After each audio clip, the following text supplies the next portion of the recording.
Lunar Dark Commander Alex O'Neill had dreamed of this moment for as long as he could remember.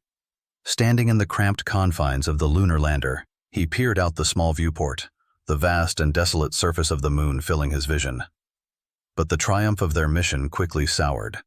What should have been a routine landing had turned into a nightmare. The lander, inexplicably off course, careened toward the moon's surface at an alarming speed, alarms blaring as the autopilot struggled to compensate. "Brace for impact!" Alex shouted over the comms, his voice tense but controlled. His crew, seasoned veterans of space exploration, did as they were trained, securing themselves as best they could in the final seconds before the inevitable. The crash was deafening, metal screeching and tearing as the lander skidded across the moon's surface, finally coming to a jarring halt. Silence followed, thick and oppressive. Alex struggled against his harness, his body aching from the rough landing. "Everyone report," he ordered, but his voice was met with static. "Damn it," he muttered, reaching for the manual release on his harness. The straps fell away and he staggered to his feet, his limbs heavy from the crash. The interior of the lander was a mess of twisted metal and shattered equipment. He moved quickly, checking on his crew, but one look at their lifeless bodies confirmed what he already feared. They were gone, each one lost in the crash that he had somehow survived. For a moment, Alex stood there, grappling with the crushing reality. But he was a commander, and he had a mission. He forced himself to move, to think. The moon's surface was harsh, but he needed to get out, assess the situation, and find a way to survive. His hands shook as he donned his helmet and sealed his suit. The lander's hatch was jammed, but a few solid kicks dislodged it, and it swung open with a groan of protest. Stepping out onto the moon's surface, Alex was struck by the eerie silence, the vast emptiness that stretched out before him, bathed in the stark light of the distant sun. He was alone, the last survivor of a mission that had gone disastrously wrong. But he wasn't ready to give up. Not yet. He activated the suit's comms system, hoping against hope that someone, anyone, might hear him. "This is Commander Alex O'Neill of the Artemis 4 mission. The lander has crashed and I'm the sole survivor. If anyone can hear this, please respond." Static. He tried again, adjusting frequencies, repeating his message. Still nothing. The reality of his situation settled heavily on his shoulders, but Alex knew he couldn't afford to panic. His oxygen supply was limited, and without communication, his chances of rescue were slim. The nearest base was over 50 kilometers away, a trek that would take days, but Alex was nothing if not determined. He gathered what supplies he could carry, a small oxygen tank, emergency rations, and a flashlight, before setting off. The moon was an alien world, its surface covered in fine, gray dust that kicked up with each step. The landscape was dotted with craters and jagged rocks, and as he walked, the silence became oppressive, broken only by the soft crunch of his boots on the lunar soil. Hours passed, the sun casting long shadows across the desolate landscape. Alex was starting to feel the effects of the crash and the exhaustion of his journey, but he pressed on. He needed to reach the base. It was his only hope. Then he saw something strange. At first, it was just a shadow in the corner of his vision, something moving at the edge of a nearby crater. Alex stopped, turning slowly, his heart pounding in his chest. He stared into the darkness, the crater's edge obscured by shadows. He activated his flashlight, the beam cutting through the gloom. There, just beyond the crater's lip, something shifted, a shape too large to be just a rock or a trick of the light. "Who's there?" Alex called out, his voice echoing in the emptiness. The shape moved again, and Alex's breath caught in his throat as he realized it wasn't a shadow. It was something alive. He backed away, his flashlight still trained on the thing. It was hard to make out details, but he could see that it was large, larger than any known lunar creature. It moved with a strange, unnatural fluidity, its form shifting and undulating as it crept closer. Alex's mind raced. There was nothing in the mission briefings about life on the moon, no reports, no warnings. Whatever this thing was, it wasn't supposed to be here. And yet, here it was, a dark, shifting mass of something alien. "Stay back," he shouted, his voice trembling. "I don't want to hurt you." But the creature didn't stop. It continued to approach, its movements growing more deliberate, more focused. Alex could feel the panic rising in his chest, the overwhelming sense of dread that came with the realization that he was truly alone, outmatched, and far from home. He turned and ran, his heart hammering in his chest, his breath coming in ragged gasps. The creature followed, its strange, slithering movements making it impossible to gauge how fast it was. Alex didn't look back. He couldn't. He just kept running, his legs burning with exertion, his mind racing with fear and confusion. This wasn't supposed to happen. The mission was supposed to be routine. A simple landing, a few days on the surface, and then back to Earth. But now, everything had gone wrong, and he was alone, being hunted by something he couldn't even comprehend. He stumbled, nearly falling, but managed to catch himself. The creature was close. He could feel it. His instincts screamed at him to keep moving, to not look back. But something in him snapped, and he turned, raising the flashlight. The beam caught the creature full on, and for a moment, Alex could see it clearly. It was like nothing he had ever seen, a mass of writhing tendrils, each one glistening with some sort of dark, viscous fluid. Its body was a shifting, amorphous shape, constantly changing and reforming as it moved. And it was fast. Too fast. Alex barely had time to react before it was on him, one of its tendrils lashing out, knocking him off his feet. He hit the ground hard, the air rushing from his lungs as the creature loomed over him, its mass descending, engulfing him in darkness. He fought, kicking and thrashing, but it was like trying to fight smoke. The creature's tendrils wrapped around him, constricting, tightening, crushing. His vision blurred, his oxygen tank hissing as the pressure increased, the suit's alarms blaring in his ears. But even as the darkness closed in, a strange calm settled over Alex. This was it. The end. He had fought as best he could, but there was no escaping this. The moon had claimed him, just as it had claimed his crew. But then, just as suddenly as it had attacked, the creature released him. Alex gasped, choking on the thin lunar air as he struggled to sit up, his head spinning. The creature was gone, retreating back into the shadows, leaving him alone once more. He didn't wait to see where it had gone. He forced himself to his feet, his body screaming in protest, and started running again. The base was close. He had to be close. He could make it. He had to make it. His vision was tunneling, his lungs burning with each breath. But he kept moving, driven by sheer willpower and the primal need to survive. The terrain blurred around him, the craters and rocks blending together as he ran, his mind focused on one thing: reaching the base. And then, finally, he saw it. A small structure in the distance, barely visible against the gray landscape. He stumbled, nearly falling, but pushed himself forward, his body running on empty. The base was just ahead. He could see the airlock, the promise of safety and sanctuary. He reached it, slamming his fist against the control panel, praying that it still worked. The airlock opened with a hiss, and Alex staggered inside, collapsing against the wall as the door sealed shut behind him. He ripped off his helmet, gasping for air, his entire body trembling with exhaustion and relief. He had made it. He was alive. But as he sat there, struggling to catch his breath, he couldn't shake the feeling of dread that still clung to him. The creature was still out there, somewhere on the moon, lurking in the shadows. And he was still alone. Part 2. In the shadows.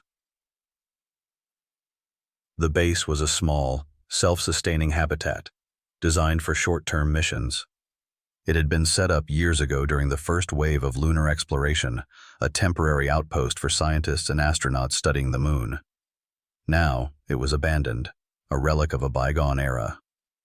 Alex made his way through the narrow corridors, his flashlight flickering as he passed darkened rooms and empty workstations. The base was eerily silent, the only sound his labored breathing and the soft hum of the life support systems. He found the control room, a small, cramped space filled with outdated equipment. The main console flickered to life as he powered it on, and he quickly began scanning for any signs of communication. But the systems were old, the technology outdated. The base had been out of commission for years, and any connection to Earth had long since been severed. Alex's hopes of contacting home faded as he realized that he was well and truly cut off. He slumped into the chair, exhaustion washing over him. He had made it to the base, but now what? There was no way to call for help, no way to let anyone know what had happened. He was stranded, alone on the moon with limited supplies and no means of escape. His thoughts drifted back to the creature, the thing that had attacked him. What was it? Where had it come from? There were no records of any life forms on the moon, nothing like what he had encountered. And yet, it was real. He had seen it, felt it. The memory sent a shiver down his spine, and he instinctively reached for his helmet, ready to put it back on, as if that would somehow protect him. But he stopped, realizing how futile it was. If the creature wanted to get in, a helmet wouldn't stop it. Alex forced himself to focus. He couldn't afford to panic, not now. He needed to think, to plan. There had to be a way out of this. The base had a small rover, he remembered. It wasn't much, but it could get him further than walking. He pulled up the base's layout on the console, locating the garage where the rover was stored. It wasn't far, a few rooms down the corridor. He could make it. He just needed to gather his strength. As he sat there, gathering his thoughts, the silence of the base began to weigh on him. It was too quiet, the kind of silence that made every small noise, every creak, every breath, seem amplified. He couldn't shake the feeling that he was being watched, that something was lurking just out of sight, waiting. He shook his head, trying to dispel the paranoia. He was alone. The creature was outside, not in here. He was safe. But the feeling wouldn't go away, gnawing at the edges of his mind. Finally, he forced himself to his feet, gripping the flashlight tightly as he made his way to the garage. The base was small, but the corridors seemed to stretch on forever, the darkness pressing in on all sides. When he reached the garage, he let out a breath he hadn't realized he was holding. The rover was there, a small, sturdy vehicle designed for short trips across the lunar surface. It wasn't much, but it was his best shot at getting out of here. He quickly checked the rover's systems, relieved to find that it was still operational. The battery was low, but it had enough power for a few hours of travel. It would have to be enough. As he prepared to leave, something caught his eye. In the corner of the garage, partially obscured by shadows, was a storage locker. It looked like it hadn't been touched in years, dust covering its surface. But something about it drew him in, a nagging curiosity that he couldn't ignore. He approached the locker, his hand hovering over the latch. For a moment, he hesitated, a sense of foreboding creeping over him. But he pushed it aside, telling himself that it was just a locker, nothing more. The latch gave way with a creak, and the door swung open, revealing a small compartment filled with old supplies and equipment. But there, in the center, was something that made Alex's blood run cold. It was a jar, sealed and airtight, with something floating inside. At first he thought it was some kind of sample, perhaps a rock or mineral. But as he looked closer, he realized with horror that it wasn't a rock. It was a piece of the creature. A small, writhing mass of tendrils preserved in some kind of fluid. Even in the jar it moved, as if alive, its tendrils brushing against the glass. Alex stumbled back, his heart racing. The creature had been here before. Someone had found it, studied it, and kept a piece of it. But why? And how had it ended up out there, roaming the lunar surface? His mind raced with questions, but there were no answers. Only the cold, hard reality that he was alone, with no way to escape and no one to help him. But as he stared at the jar, a new thought began to form in his mind. This creature, whatever it was, had survived on the moon for who knows how long. It was dangerous, yes, but it was also resilient. If he could understand it, maybe he could find a way to survive too. With a newfound determination, Alex grabbed the jar, shoving it into his pack before climbing into the rover. He powered it up, the hum of the engine breaking the silence, and steered it toward the garage door. The door creaked open, revealing the barren lunar landscape beyond. Alex took a deep breath, steeling himself for what lay ahead. He had a long journey ahead of him, but he wasn't going to give up. Not yet. As the rover rolled out onto the lunar surface, Alex couldn't shake the feeling that the creature was still out there, watching him. But this time, he was ready. This time, he wasn't going to run. Part 3. The Labyrinth. The rover bumped and jolted over the uneven lunar surface, its wheels kicking up clouds of fine gray dust. Alex kept a tight grip on the controls, his eyes scanning the horizon for any signs of the creature. The jar in his pack seemed to pulse with a faint, almost imperceptible energy, a constant reminder of the alien life form that was now a part of his mission. He had a plan, though it was barely more than a desperate idea. If he could reach the old research outpost on the far side of the crater, there might be a chance to analyze the creature's sample, to understand its biology, and maybe find a way to fight back. But the journey was perilous. The lunar terrain was treacherous, and the rover's battery was draining faster than he had anticipated. The thought of being stranded out here, alone and vulnerable, gnawed at the edges of his mind, but he pushed it aside. He had come this far, and he wasn't going to let fear stop him now. Hours passed, the landscape blurring into a monotonous expanse of gray and black. The sun hung low on the horizon, casting long, eerie shadows across the surface. Alex could feel the weight of exhaustion bearing down on him, but he forced himself to stay focused. Then, just as he began to wonder if he had taken a wrong turn, he saw it. A dark shape on the horizon, standing out against the barren landscape.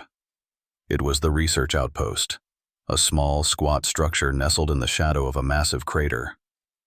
Relief washed over him, but it was short-lived. As he approached the outpost, something caught his eye. A movement in the shadows, a flicker of something dark and sinuous. The creature. It was there, lurking near the entrance, its form barely visible against the darkened landscape. Alex's heart raced as he brought the rover to a stop, his mind racing for a plan. He couldn't fight it. Not directly. But maybe, just maybe, he could outsmart it. He reached into his pack, pulling out the jar. The creature inside pulsed, its tendrils brushing against the glass as if sensing his presence. Alex stared at it, his mind working furiously. The creature was intelligent. He could see that now. It had attacked him with purpose, but it had also retreated, as if it understood the danger of killing him too soon. What if it wanted something? What if it needed something? An idea began to form in his mind, risky and reckless, but it was all he had. He carefully opened the jar, the seal hissing as it broke. The tendrils inside writhed, as if aware of their impending freedom. Holding the jar out in front of him, Alex slowly exited the rover, his movements deliberate and slow. The creature near the outpost stirred, its form shifting in the shadows, watching him. "Come on," Alex whispered to himself, taking a step forward.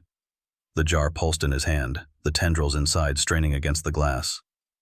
The creature in the shadows moved closer, its dark mass undulating as it approached.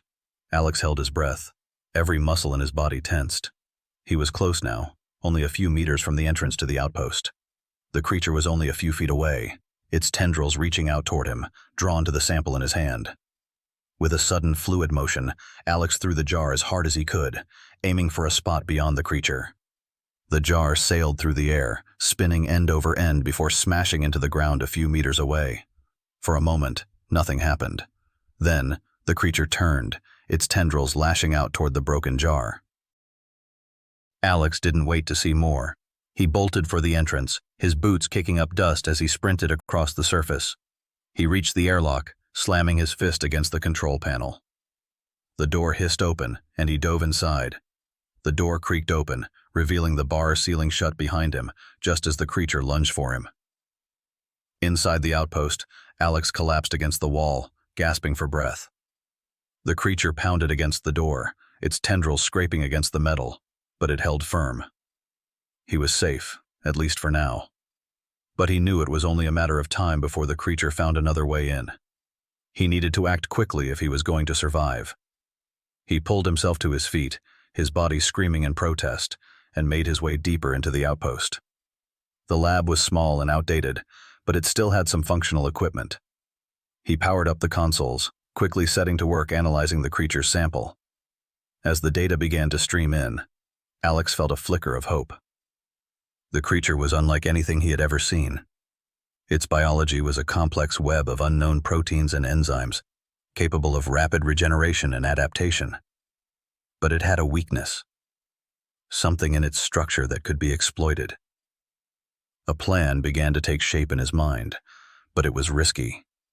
He would need to synthesize a compound using the limited resources in the lab, something that could disrupt the creature's regenerative abilities, weakening it enough for him to escape. He worked quickly, his hands shaking with exhaustion and fear. Outside, the creature continued to batter against the door, its relentless assault growing more desperate as it sensed its prey slipping away. Finally, after what felt like an eternity, the compound was ready. Alex loaded it into a makeshift injector, his heart pounding as he prepared to face the creature once more. He took a deep breath, steeling himself for what was to come, and opened the airlock. Part 4. The Last Stand. The creature was waiting for him, its massive form blocking the entrance to the outpost. Alex could see the hunger in its movements, the desperation in its tendrils as they reached out toward him. But this time he wasn't afraid. This time, he had a weapon. He raised the injector, aiming for the creature's center mass. The creature hesitated, sensing the change in him, but it was too late. Alex fired, the injector launching the compound into the creature's body. For a moment, nothing happened. Then the creature let out a sound, a high-pitched, keening wail that echoed across the lunar landscape. Its body convulsed, its tendrils writhing in agony as the compound began to take effect. Alex watched, a mix of horror and fascination, as the creature's form began to break down, its structure unraveling like a loose thread. It tried to retreat, to escape, but it was too late. The compound was doing its work, destroying the creature from the inside out. Within minutes, it was over. The creature collapsed, its body dissolving into a dark, viscous puddle on the ground. The lunar surface was silent once more. Alex let out a breath he hadn't realized he was holding, his body trembling with exhaustion. He had done it. He had survived. But the victory felt hollow, overshadowed by the loss of his crew and the knowledge that he was still stranded on this barren, hostile world. He made his way back into the outpost, his mind numb with exhaustion. There was still so much to do, so much to figure out. But for now, he needed rest. He needed to regroup, to gather his strength for whatever came next. As he lay down on the cold, hard floor, the silence of the moon pressing in on him, Alex allowed himself to drift into a restless sleep. The image of the creature's final moments burned into his mind. He had survived the night, but the true challenge was just beginning. Part 5. Alone in the Dark. When Alex awoke, the outpost was still and silent. For a moment, he lay there, disoriented, the events of the previous day blurring together in his mind. But as the memories came rushing back, he sat up, his body stiff and sore from the ordeal. He was alone, truly alone now. The creature was gone, but so were his chances of rescue. The base's communication systems were beyond repair, and his supplies were dwindling. But Alex wasn't ready to give up. He was a survivor, and he would find a way off this rock, one way or another. He spent the next few days exploring the outpost, gathering what little resources he could find. There was enough food and water to last a few weeks, but after that, he would need to find a way to replenish his supplies. The days stretched into weeks, and Alex fell into a routine, maintaining the outpost, scavenging for anything useful, and keeping himself occupied with small tasks. But the isolation weighed on him, the silence of the moon gnawing at his sanity. He found himself talking to the walls, to the empty rooms, anything to break the oppressive silence. But the loneliness was always there, a constant companion, reminding him that he was the last man on the moon. One day, as he was rummaging through an old storage locker, he found something that made his heart skip a beat. a small dusty box with the NASA logo stamped on it. Inside was a flare gun, a last-ditch emergency signal meant for dire situations. He stared at it, his mind racing. The odds of anyone seeing it were slim. No, almost impossible. But it was something, a glimmer of hope in the endless darkness. He took the flare gun outside, the cold lunar air biting at his skin. The moon was as barren as ever, the landscape stretching out before him in an endless expanse of gray and black. He hesitated, the flare gun heavy in his hands. Was it worth it? Was there any point? But then he remembered his crew, the faces of the men and women who had died in the crash, and he knew he couldn't give up. He owed it to them to keep fighting, to keep hoping. With a deep breath, he aimed the flare gun at the sky and pulled the trigger. The flare shot up into the air, a bright, burning beacon of hope against the blackness of space. Alex watched it climb higher and higher until it was just a distant speck, lost in the vastness of the universe. And then, the silence returned. Alex stood there, staring up at the sky, waiting. But there was nothing, no response, no sign that anyone had seen his signal. The moon remained silent, indifferent to his plight. He lowered the flare gun, a deep sense of despair settling over him. He was alone, truly, utterly alone. But even in the face of that crushing reality, Alex refused to give up. He turned and made his way back to the outpost, the flare gun still clutched in his hand. He would survive. He would find a way. Because even in the darkest depths of space, where no one could hear him scream, Alex O'Neill was not ready to die. He was the last man on the moon, and he would fight until his last breath.